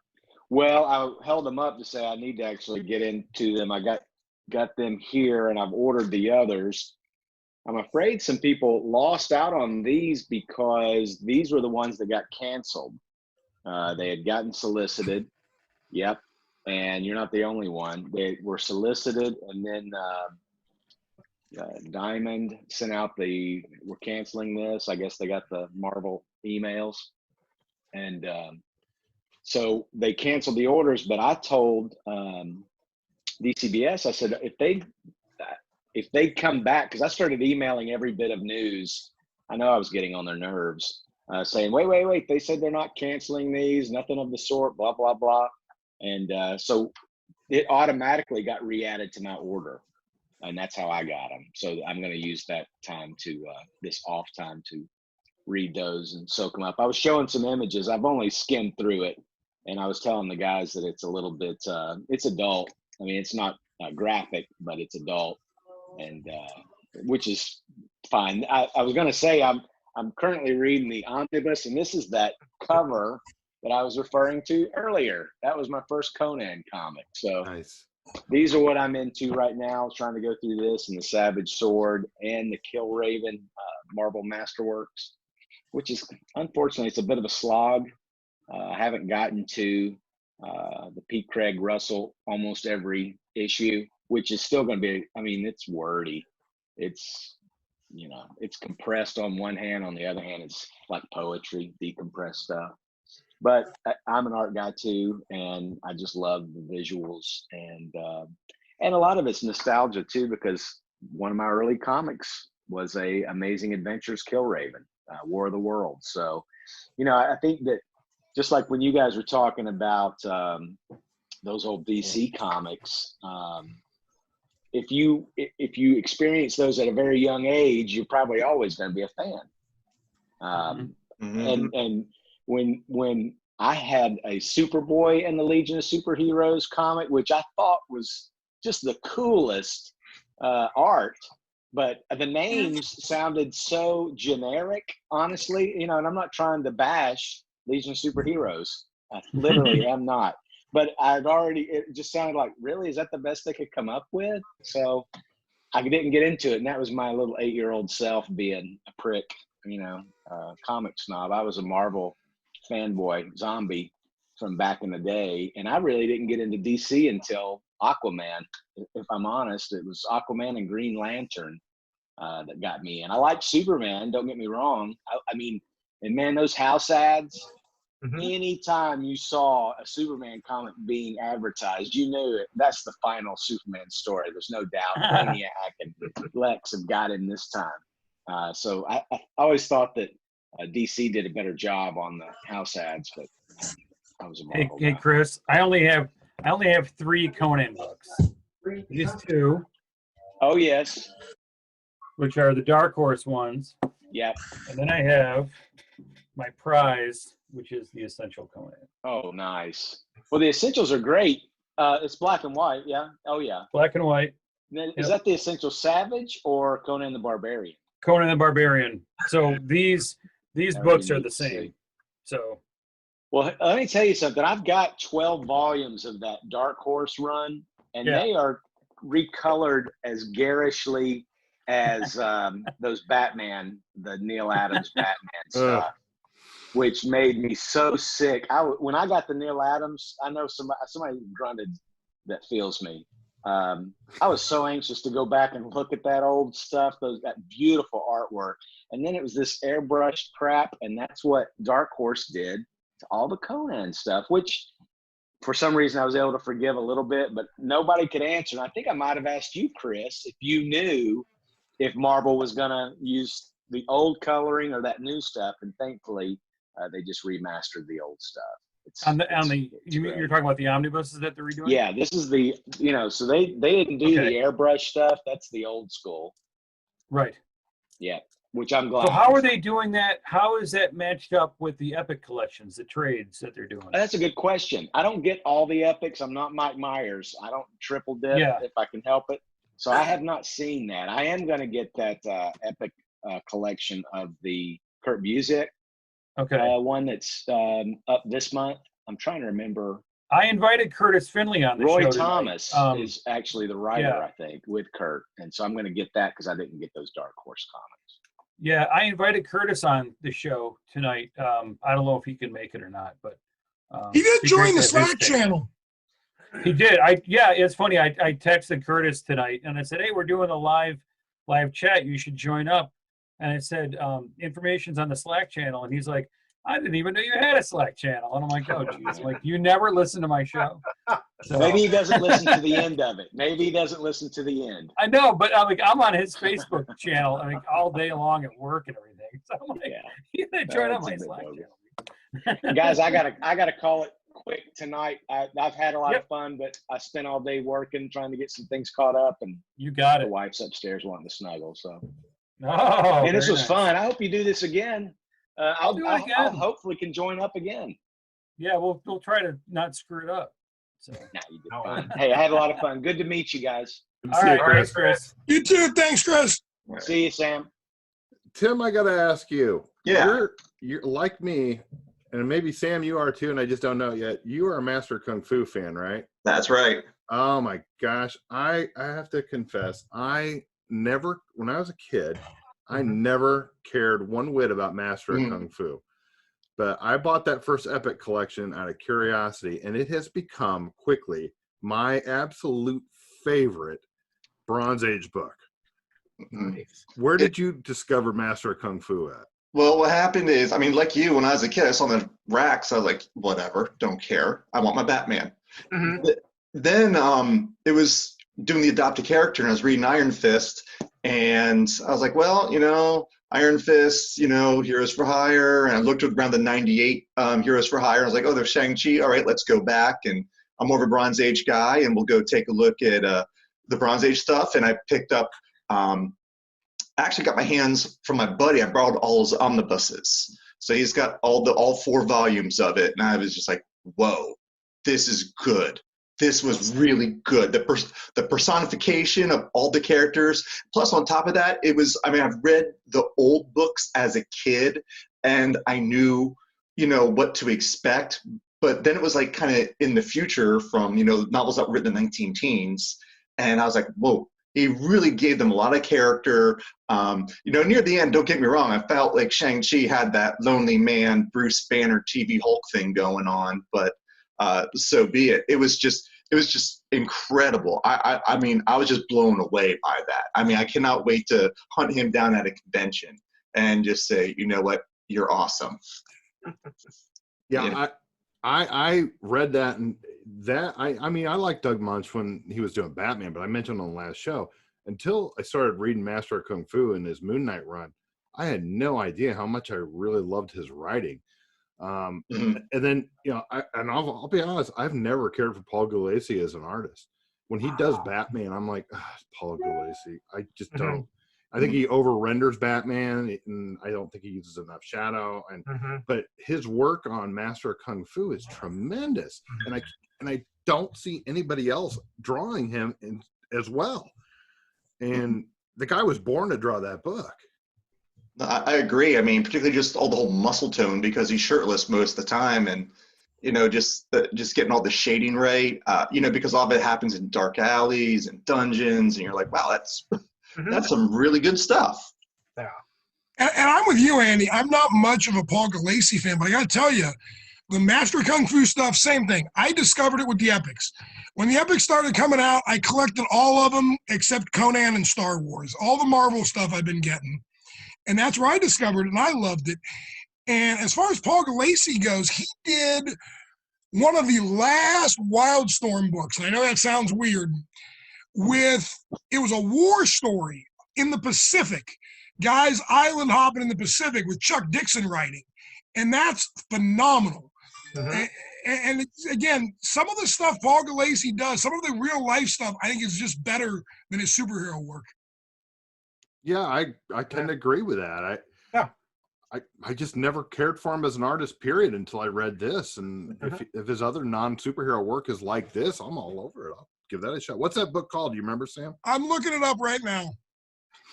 Hey, Tim and Andy, have you guys ever met Doug Munch at a convention or anything? I have not. I have not either. I mean, I used to go to Heroes Con all the time. I live in North Carolina. I go to Baltimore and go into Philly. Hopefully he's going to appear at one of these real soon. Well, you are invited to join us at Heroes if Tim, are you going to Heroes this year? No, I'm not going to Heroes. Just can't make it. Uncertainty of the school year and whatnot. I loved it. Heroes Con was my very first con ever, and every con has been measured against that, and very few meet that. It is incredible. I mean, it's just the word gobsmacked comes to mind, and just walk in here. My people. I got to go to it. Yeah. It's really great. It's really great. In fact, it was interesting because I was living in North Carolina at the time, and I met the comic geeks there, and they're from up the road in Reading. And so it's like, you know, listen to your show all the time. I know exactly what you're talking about. I know, got it in my head. You know, it's nice to hear, you know, some of the stuff you talk about. You guys are pretty neat anyway. So, knew some of the same comic people in the same comic stores. So excellent. Well, I know this year I am going. I am taking. Well, I'm not taking him, but Travis is meeting me there. It sounds like you are taking Travis. Well, he's flying down himself, and we are rooming together. And then Chris Braley's going to come and join us on Saturday. I believe Eric Helwig's coming down from Wisconsin, but they are doing a booth there for Cowabunga. And I obviously Mike Myers is going to go. He goes every year, so we'll get to meet up with them as well. And I think that's all I know of from our Slack group that is going to be there. So I'm really looking forward to it. My best friend is likely coming with us, and we'll have a great time. I'm really looking forward to it. And it is that convention that I've always heard wonderful things about and I've always wanted to go to. And I'll be honest, and Chris may share the sentiment too. Over the years, I've gone to C2E2 so many times. I really enjoy that show. But a lot of the guests are the same guests over and over again. And I've seen so many of the same people over the same times, the same vendors, and there's getting to be a lot less comics and more of just pop culture stuff, kind of like San Diego's become over the years. And I know that Heroes is more about the comics and the comic creators, and that's really why I want to go. Yeah, it's well worth it. I mean, now they've been starting up a new Philadelphia, the Keystone Comic Con, that's run by Reed Pop, and it was the second one they had back in August. And I can tell you that looks like it's going to be good. Once Reed Pop gets its feet up and running up in Philadelphia, that could be up there. I mean, it's really comic heavy. Oh, nice. Hey, Andy, real quick, I was wrong. Paul Galassi and Chuck Dixon did G.I. Joe Special Missions together. The book I was thinking of was called Storming Paradise, written by Chuck Dixon, illustrated by Butch Geis. Ooh, I love Butch Geis. Very cool. Phenomenal. Storming Paradise. I'm writing that down. Yep. So Andy, hopefully, one day I'll go to Heroes Con, but I would like to go to C2E2 first. Yeah, check that one out. That's a great show. The Artist Alley in C2E2 is probably second only to Heroes Con, from what I hear, and Tim can vouch for that. So. Yep.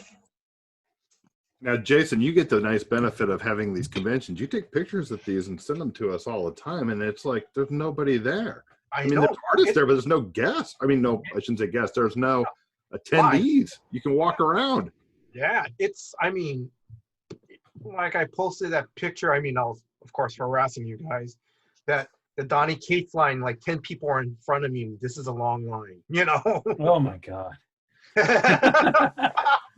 No, but I'll be honest with you. All 3 days that Donnie was there, I think he had 2 or 3 signings per day or something. And I don't even think the line got more than 20 people at a time. But I know he was telling me like New York Comic Con, they like had to turn away people. It's just crazy. So yeah, that's usually the case here. I mean, how many people did Greg Capullo have in his line, Chris, when we were there last at C2E2? Oh, well, not only Capullo, but how many did Scotty have? Scotty Young had 1 billion. I mean, that's what. Yeah, he just had a line. It went on forever, Wait, Scotty and then you and I were talking to Mignola, right? Weren't we talking to Mignola? Yeah, we talked to him down the aisle, and you and I were the only people in line talking to Mignola, and we look down and there's 50 people waiting for Scotty. But and it's funny. Fans are finicky about who they go to visit at conventions. I mean, they typically are who's hot, right?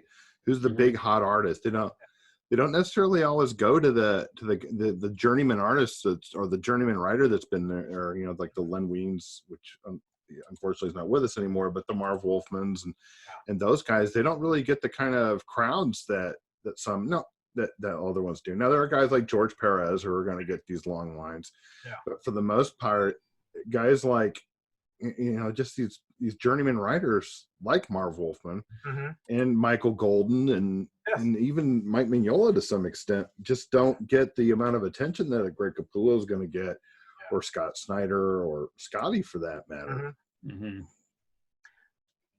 I want to tell you guys 2 cool stories. 2 years ago at Comic-Con Honolulu, Roy Thomas was there. Let me hit, what is this?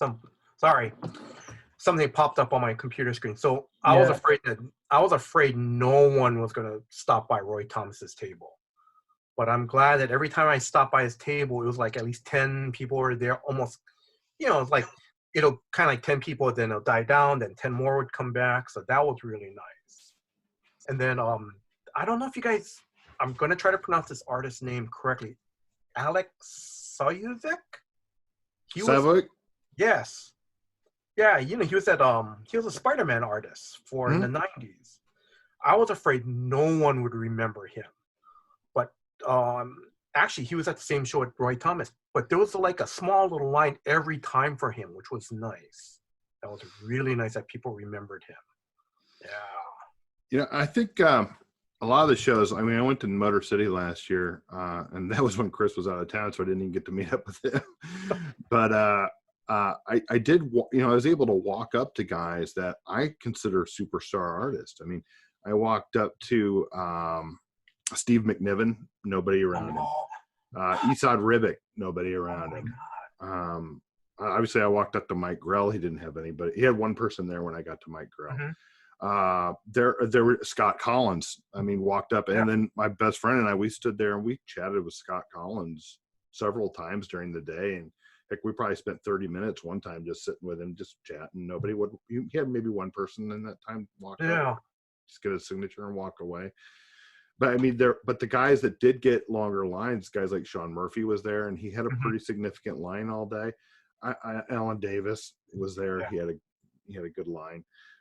It's kind of a funny story. When I was buying my Superman page from Joe Prado, who was the inker on it, this old man walked up while I was there, and I was trying to decide between 3 different pages which one I wanted.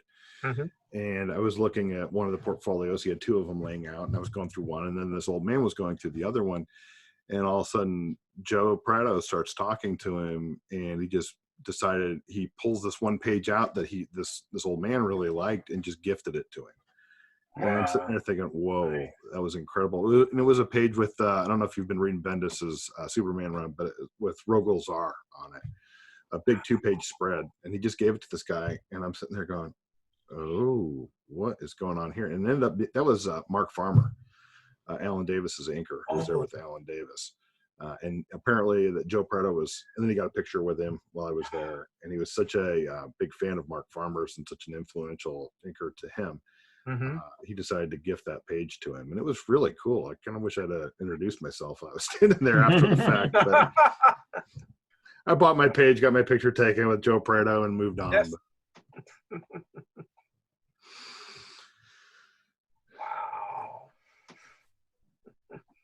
Sam, do you go down to San Diego, or what other conventions do you go to in California? I went to San Diego for like 20 years in a row. Somewhere, I don't know, 4 or 5 years ago, I quit going. I'll usually head down.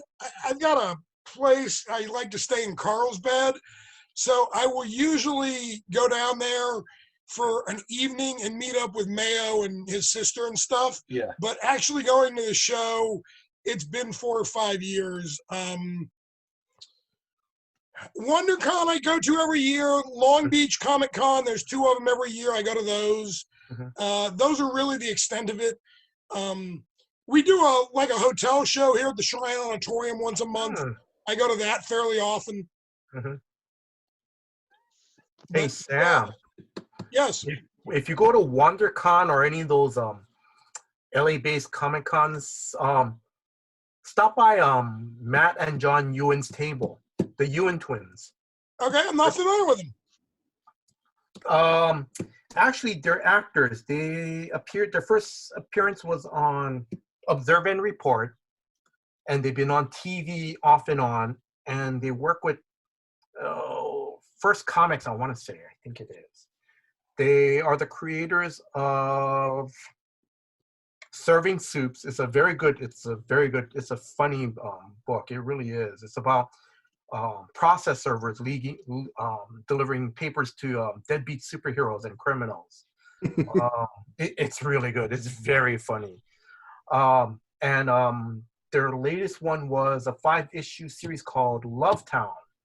I think the premise is like, normal people will either come down with some type of disease of becoming like a vampire, werewolf, or something, but it's pretty good. Yeah. I read the first issue. It's really nice. Yeah. But you should talk to them. They have incredible stories of working in Hollywood, meeting comic book creators and stuff like that. Yeah. I will have to write that down and check it out. I've gotten to that age where I'm either very specifically going to buy something, or again, I'm a Southern California guy that's been here for 35 years now. So I kind of grew up around those Wildstorm guys down there in Anaheim. And like I said, Norm and Todd and some of those guys still live out here. 99% of those trips, even to WonderCon, I'll show up 2-3 in the afternoon and just kind of hang out and then go to dinner with those guys and stuff. I don't know. Maybe I'm just too old and cranky or whatever, but standing in line and going to panels and stuff is not really my thing anymore. Well, I'll be honest with you. I don't think at their table, there'll be a huge crowd. Fair enough. Yeah, I know they're trying to get that big LA Comic Con. I know they had Stan's name on it for a while. Yes. It was more of an anime thing that they were trying to get going. That I talked to a few people, but again, it seemed to be younger, not really my crowd. Yeah. That Comic Craze or something. Well, that reminds me when Andy and I were last in Chicago, we were probably on the floor. We were Brian Salazar. You and I and Sal, Andy, were probably on the floor an hour and a half, maybe. And then we're like, let's go get a drink. And at like 1 in the afternoon or 1:30 or 2 o'clock in the afternoon, and we did not get up until like 1 o'clock in the morning. I mean, we were we didn't want to give up our table. We had the best table at the bar, and it was the three of us. And between the three of us, we know enough people in the comic industry. And it was a lot of fun, and I'll ring the bell because I'm doing a sap. So, but it was that's Sam. That's the way to do it, man. It's like grab the table at the bar, and you can just watch everybody there and just buy them drinks all day. Well, and that's become the thing with WonderCon being at the Anaheim Convention Center now. I'll go down there on like Friday or Saturday. Hopefully the Angels are in town. And me and a bunch of the old Wildstorm guys will just go to a ball game that night, and we'll hang out at the ball game rather than deal with the Hilton or the show or any of that. Yeah. It's nice. Oh, man. That brings back some memories, that's for sure. Those are the good old days. Yeah. Well, the funny thing is the office building Wildstorm Studios was in is literally in center field at the Big A. So when you're sitting there watching the game, we're staring at the old building they were in. Sam? Yes. Yeah, there you go. Okay. No, I was just saying the offices for Wildstorm Studio are in an office building in Anaheim that is literally just past center field at the Big A. That's cool. And we'll be sitting there watching a ball game, and every once in a while, somebody will point up and go, "Hey, wasn't that your office? The third window on the left." And yeah. Jason, Awesome. did you go when you were at your various cons in Hawaii? Did you go to the bar after hours and meet up with these guys? Were you just on the convention floor with them? No, just on the convention floor with them. Okay. Yeah. That's all it's just, just talk to them for a few minutes and then, that's it. Yeah. I imagine the bars and the Hawaii conventions would just be crazy, because they're all on vacation. They got nowhere to go. And, oh, yeah. They're cutting back with their significant others or whatever. So. Now, Jason, I know that's not entirely true because you did have dinner with George Perez that one night, right? Oh, that's right. You did. Yeah. That was nice. Yeah, that was good. That was really cool. No, but actually the convention center in Hawaii where it's at, it's not in the best location. Okay. There's some like little shady areas around there.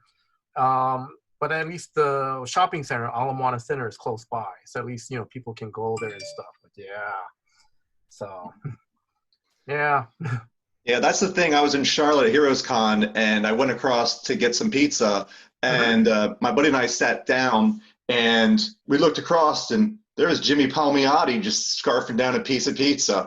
It's like, whoa, all right, cool. We didn't want to be like the super cool fanboy, like, hey, how are you doing, But it was just like, let him eat. He probably needed some time alone just to figure out, downtime from the whole con stuff.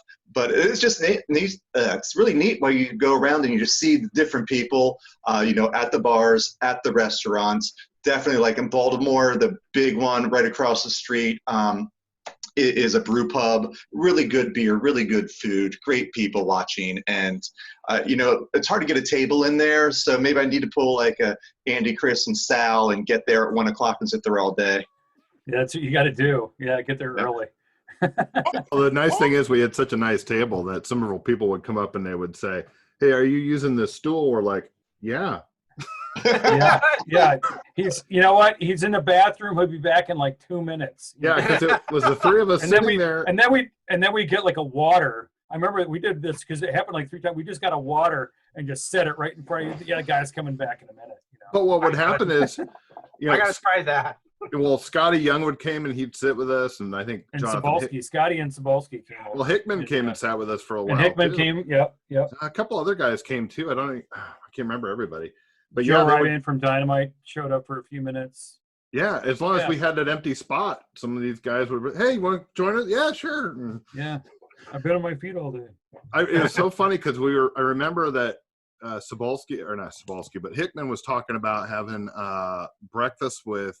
I swear he said he had breakfast with somebody from DC, like Jim Lee or somebody. So we're like looking at each other, going like, "Dude, what are you working on?" Because he wasn't with DC or anything, and we're expecting him to be, put on New Gods or something like that, and so we're trying to read into everything he's saying, and of course, he's not going to say anything in front of us, but it was pretty cool. So. It's funny, Tim, you mentioned Palmiotti. He's another guy the last few years at Anaheim, I'll hang out with him or whatever, and he'll come have a drink with us. And it's hilarious because another guy, he usually has a table. He has a small line here and there, but for the most part, he's like, I'm just Amanda's bag carrier at this point. Because nobody's coming to see him, which is kind of sad. Yeah, it is kind of sad. It was funny. One year I was rooming with some other friends of ours, Zach Cruzy and Ben Teed and Matt Gross. And we were across the hall from Amanda and Jimmy at the hotel. So that was kind of neat. Nice. I think I didn't know that. Yeah. I told a story about seeing Amanda on the elevator. I guess I don't remember that. Yeah. That's funny. But yeah, that was wild. So hey, I wanted to give you guys an update here real quick before we finish up tonight. I did send the Pass the Box traveling library, CCL traveling library out. I did mail that yesterday.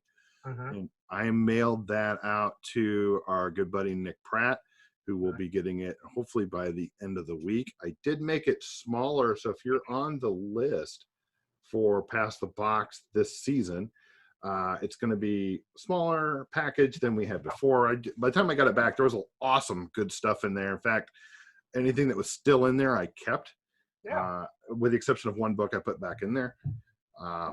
But there was just so much in there that I thought, well, it's just kind of overwhelming. So this time I packed in there one of those super deluxe hardcovers, kind of like the Invincible Ultimate Collection size. It's not that, but it's like that size. It was really big, almost like a library edition size book.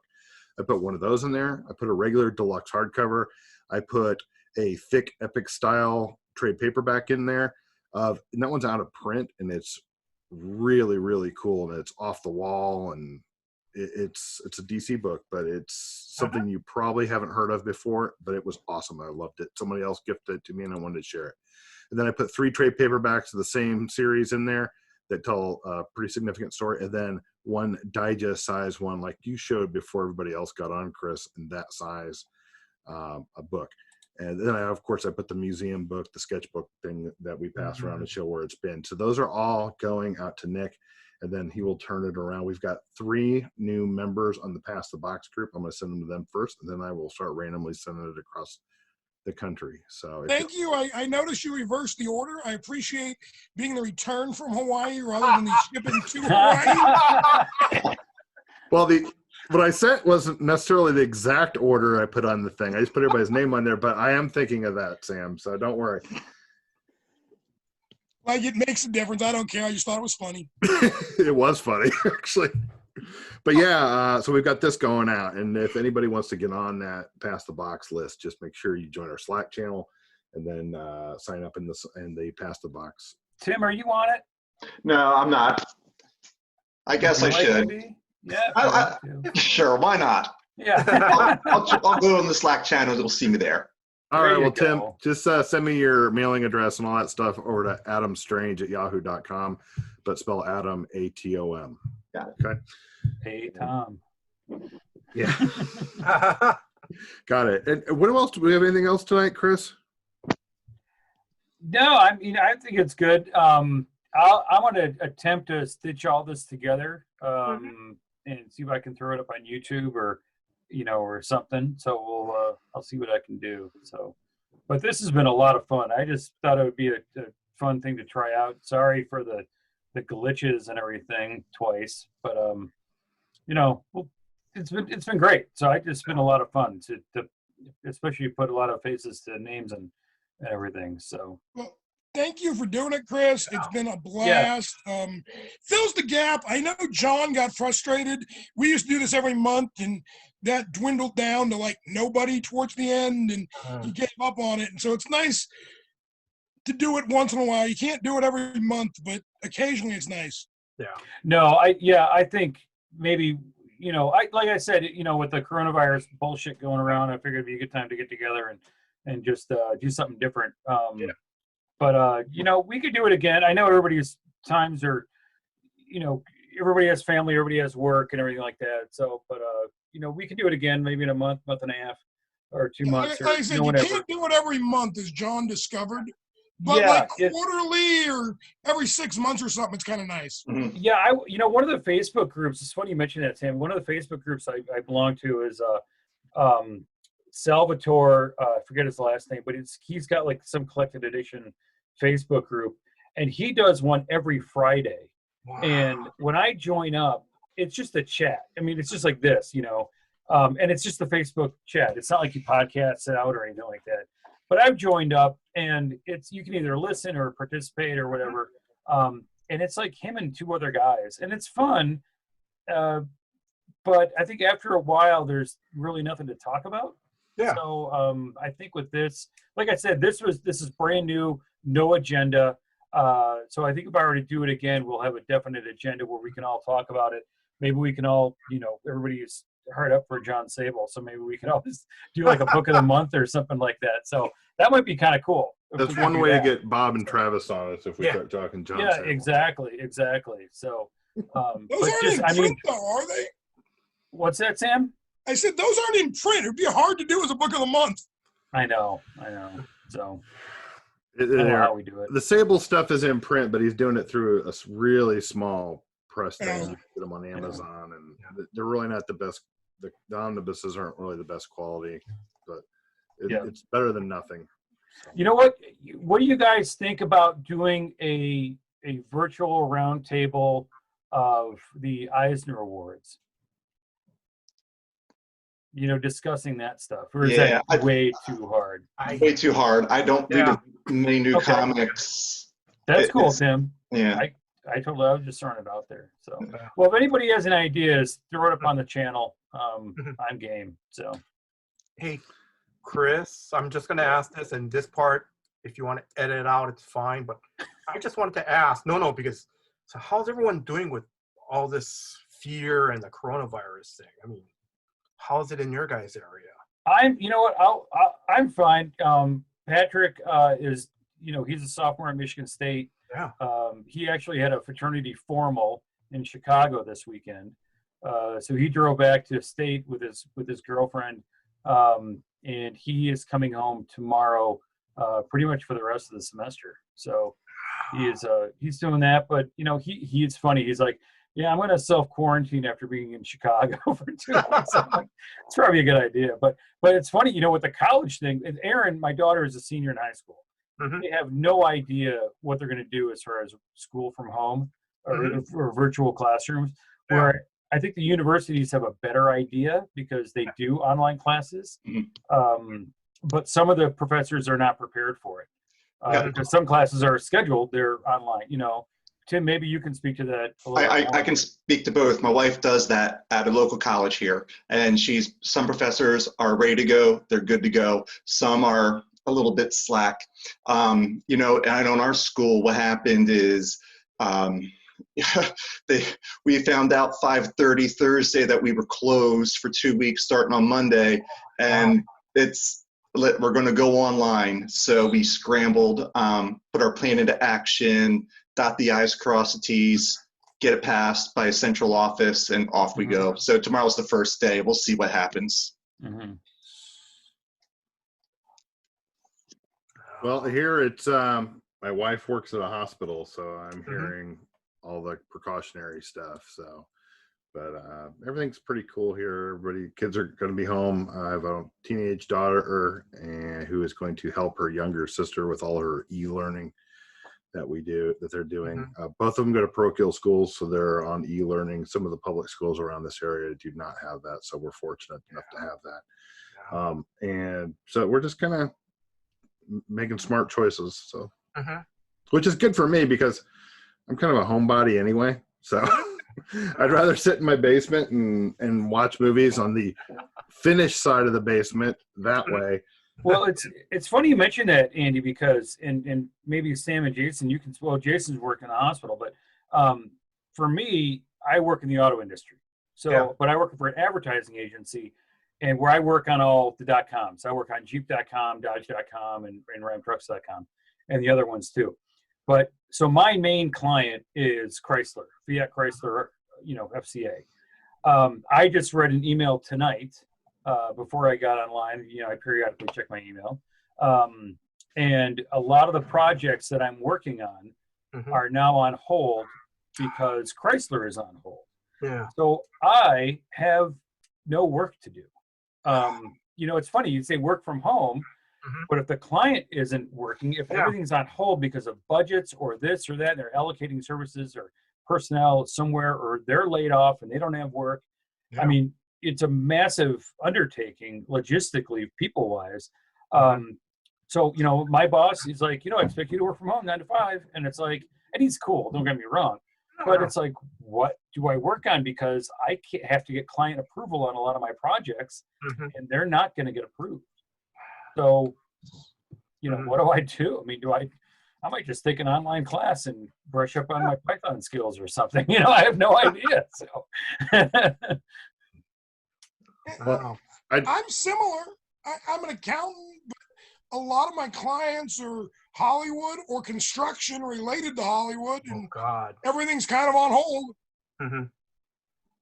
Well, I'm in a different world. I do engineering, so I'm working on a couple different projects right now, and one of them is a big athletic facility that I'm finishing up, and then I go back to working on the second phase of a big steel mill that's going to be built in Kentucky. So I pulled 58 hours last week, and I expect to for the rest of the year, no matter what happens.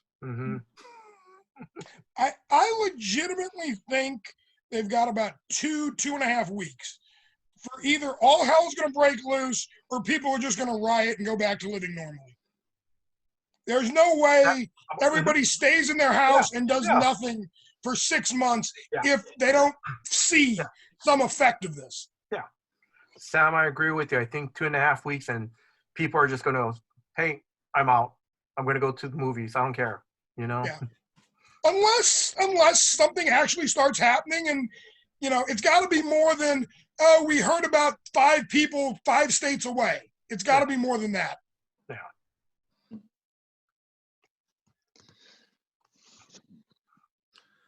Well, guys, I think we've probably extended our 2 hours. So, Chris, this has been great. Thanks, guys. Thank you. Thank you, guys. Thanks for doing this. Well, hang on, guys. Let's look. Thanks, Tim. You want to wrap it up, Andy? Yeah. Let me pull up the thing, a little cheater here, so I can do that.